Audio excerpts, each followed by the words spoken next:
Hey nerds, Ina Beta back with another Slay the Spire guide. This time we're diving deep and talking about the elite encounters throughout the Spire.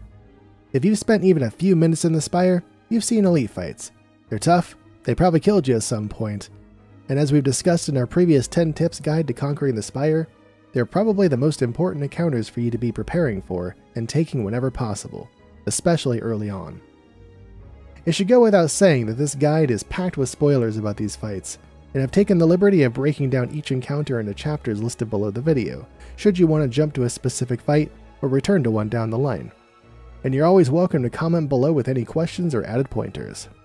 But before we jump in, hit that subscribe button for more guides like this one and other great Spire content. Catch me and the Nerd Squad live 3 to 4 nights a week over at twitch.tv/InaBeta. And join our Discord too, which hosts the entire nerd community and grants you access to our upcoming giveaways, events, and contests. And with that out of the way, let's jump into general information about elite fights, why you should not skip them, as well as strategies for handling each elite encounter in the Spire.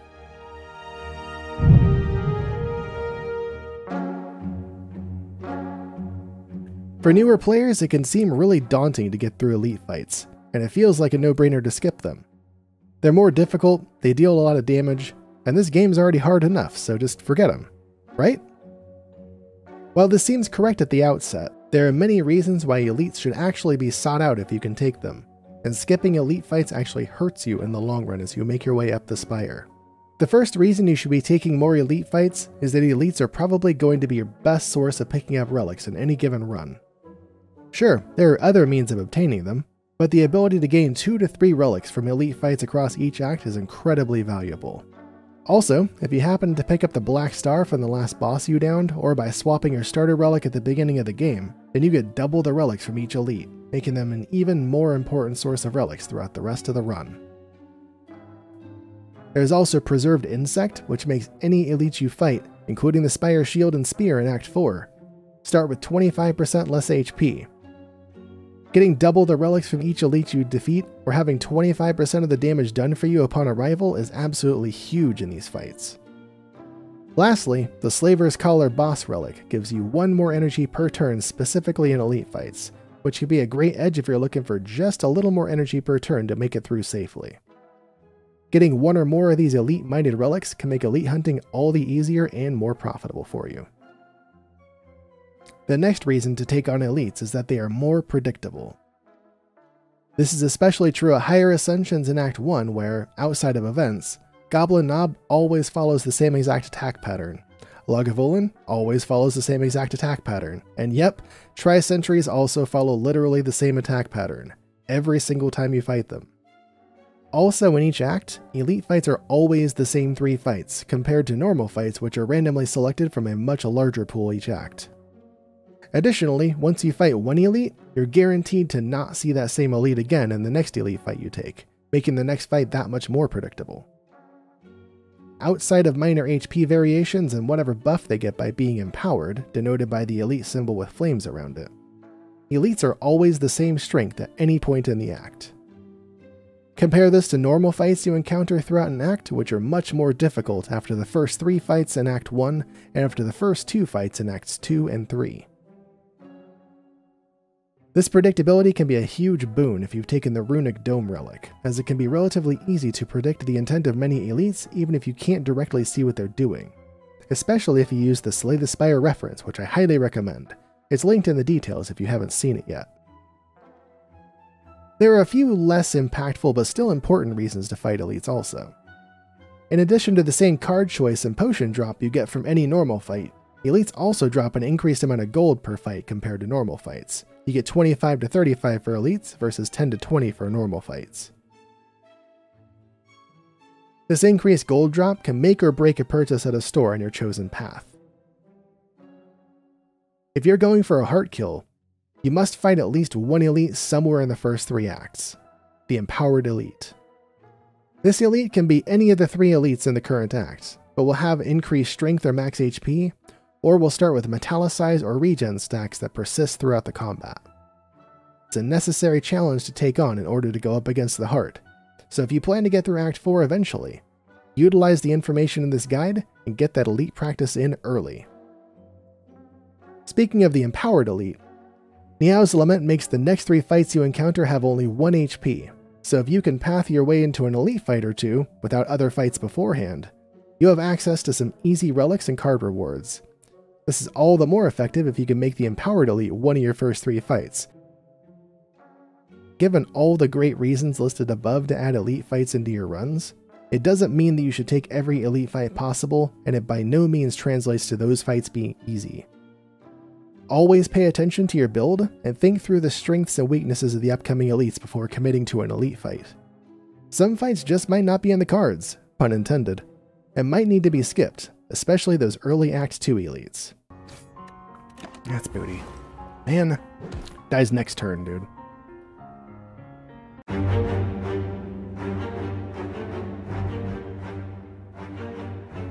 Now that we've covered important reasons to fight elites and how they function as a general mechanic in the Spire, let's cover some general ideas about each individual elite encounter. Now, Nob is the main reason you specifically add attack damage to any starter deck early on. The main mechanic for this fight is that he places a buff on himself that gives him strength every time you play skill cards. This strength increase, coupled with the vulnerability he inflicts on you, means he can end your run in just a few turns if this fight isn't handled well. Your focus should be exclusively on dealing damage as quickly as possible, or setting up the ability to do large amounts of damage on turns 2 and 3. This guy kinda needs to be dead by the 3rd turn on higher ascensions, or the damage you take can cause you to have a very difficult time upgrading or fighting other elites in the act. Silent and Defect can have a more difficult time in this fight compared to Ironclad or Watcher, who are more known for dishing out large amounts of attack damage in a short amount of time.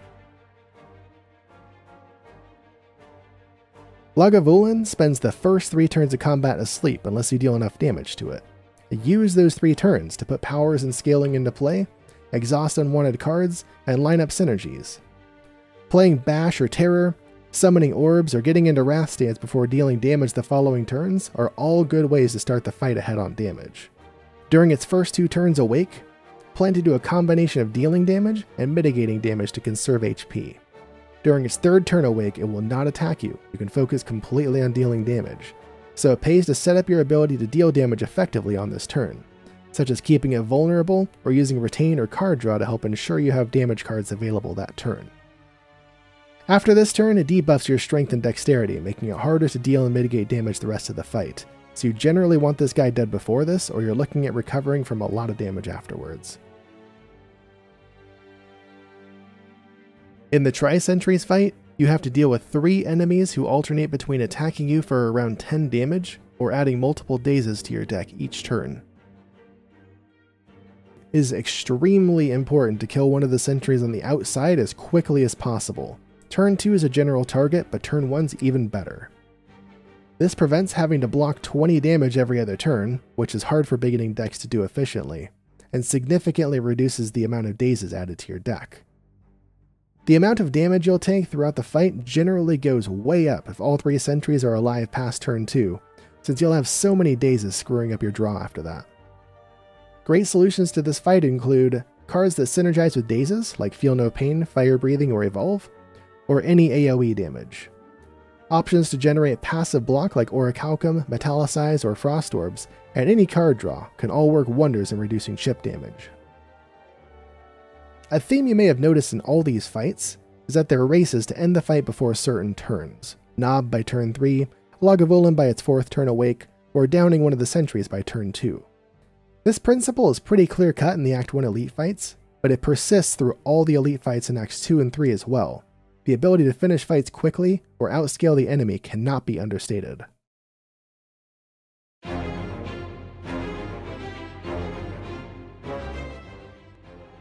The Gremlin Leader fight is about managing the adds, the smaller gremlins on the field summoned throughout the fight.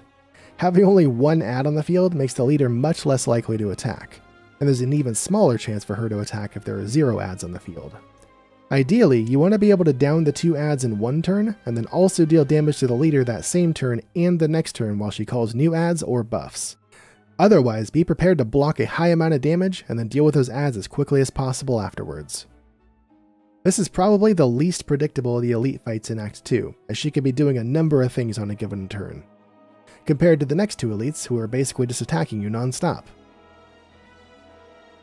Next up, Tri-Slavers. This is another damage race. This fight needs to be over quick, as there is no time one of these fools aren't attacking you, and the Taskmaster scales up his damage and slows your deck down with the addition of wounds each turn. Additionally, the blue slaver weakens you, and the red slaver makes you vulnerable and nets you, preventing you from attacking for a turn. The red slaver is typically your first target in this fight, as being netted and or vulnerable is just devastating. It's extremely important not to fall into a pattern of only blocking on any given turn, unless you are certain you have a way to end the fight immediately somewhere in your deck, like my personal favorite, Necronomicon and Immolate. If it wasn't obvious, AoE response is extremely helpful for this fight and against Gremlin Leader, as both of these fights consist of multiple targets you want to down as quickly as possible. This can be said of many of the normal fights in this act as well. This brings us to the third elite you'll encounter in Act 2. The Book of Stabbing is, you guessed it, another damage race. This thing attacks you hard and fast and never lets up. It scales its damage up every turn and slows down your draw after the first reshuffle by adding wounds to your discard pile each time it hits you for even a single point of damage. However, most of its attacks are multi-hit, so it's extremely susceptible to weakness, strength loss, thorns damage, or even judicious use of static charge if you're playing the defect. Whatever you do, make sure you kill this thing quickly. And now, on to the elites of Act 3. Nemesis, Giant Head, and Reptomancer. The Nemesis fight is often a test of the staying power of your deck. It can last longer than other fights you've had before, as Nemesis becomes intangible every other turn, reducing all damage taken to 1 for that turn. All the while, the Nemesis adds burns to your deck and attacks you for large amounts of damage. The flow of this fight goes between attacking and mitigating damage your first turn, then the following turn, while it's intangible and taking no damage from you, you block and set up your ability to damage at the following turn when you know it isn't intangible, then rinse and repeat. This is another enemy that is susceptible to weakness and strength reduction, as it multi-attacks a lot, but block scaling, the ability to deal with copious burns it will add to your deck, and retain or other draw control for more effective mitigation or damage on the right turns can also help greatly. The Giant Head is a scaling test to see if your damage or block will outscale its damage after 3 nearly free turns to either destroy it outright or set up your powers and other scaling before crushing it into oblivion. Card play order is very important here due to its unique slow mechanic. Each card you play increases damage dealt from attack cards by 10% that turn, so play as many skills, powers, or zero-cost cards as you can. Then your attack cards from lowest to highest damage to help you chew through that beefy HP bar. Any vulnerability application can help a ton, but this elite is extremely susceptible to decks that play a lot of cards in a single turn, as those slow stacks you build up can make even unmodified shivs hit like a missile. Reptomancer is widely regarded as the most perspiration-inducing of the Act 3 elites, but of course it depends on your deck. The main thing you have to deal with here is the copious and hard-hitting adds that Repto will add throughout the fight. She starts with 2 daggers out, attacking you for 9 while she summons more to join the fight next turn. These daggers will suicide attack you for 25 their second turn on the field, and Reptomancer herself is guaranteed to attack you if there are 4 daggers on the field, so downing the daggers quickly is important. Killing adds on a time limit, and needing to mitigate huge damage from Reptomancer herself on many turns can make it really hard to do damage to her to end the fight. Deleting all her adds in a single turn while leaving energy for blocking or damaging Repto, or just outright putting her into the ground by the second turn, are tried and true tactics. Otherwise, be prepared to mitigate upwards of 100 damage some rounds or lose a lot of HP in this fight. It's simply tough. As an added note, it's very important to have some decent scaling in Act 3, if not in Act 2. This is made most evident by these elite encounters. They come at you really fast, and your deck needs to be able to outscale the damage and last the duration of the fight.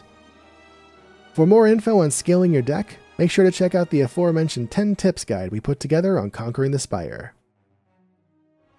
Now that covers the elite fights you'll see most often on your way up the Spire.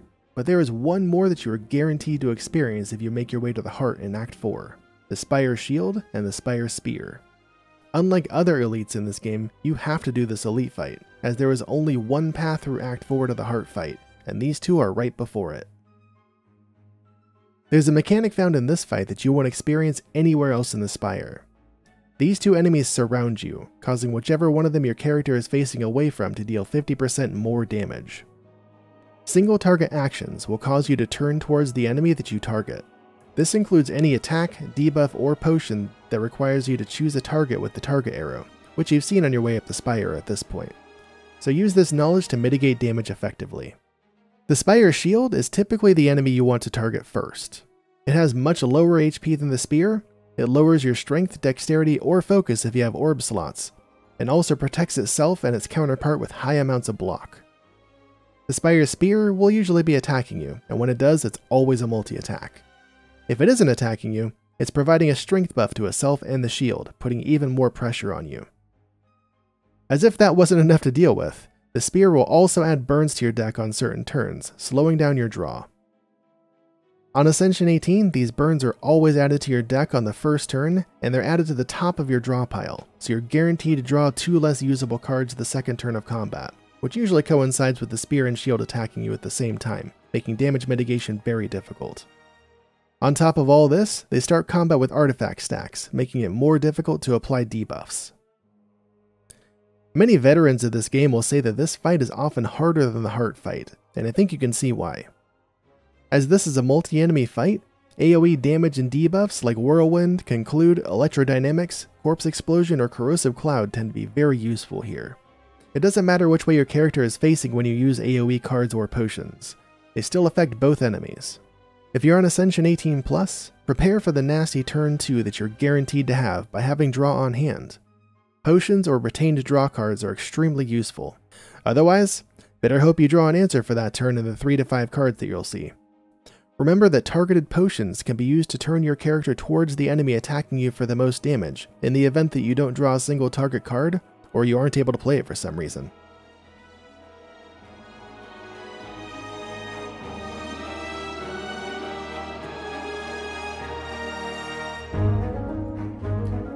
Now that you've heard the information in this guide, I hope you can see the benefits of building elite fights into your future runs as often as you can. They can be daunting, and no small amount of care and foresight should go into planning them for any given act. But as you improve on your ability to build effective decks, you'll be able to more effectively plan for these encounters, succeed at them more often, and rake in those sweet rewards as you climb the Spire.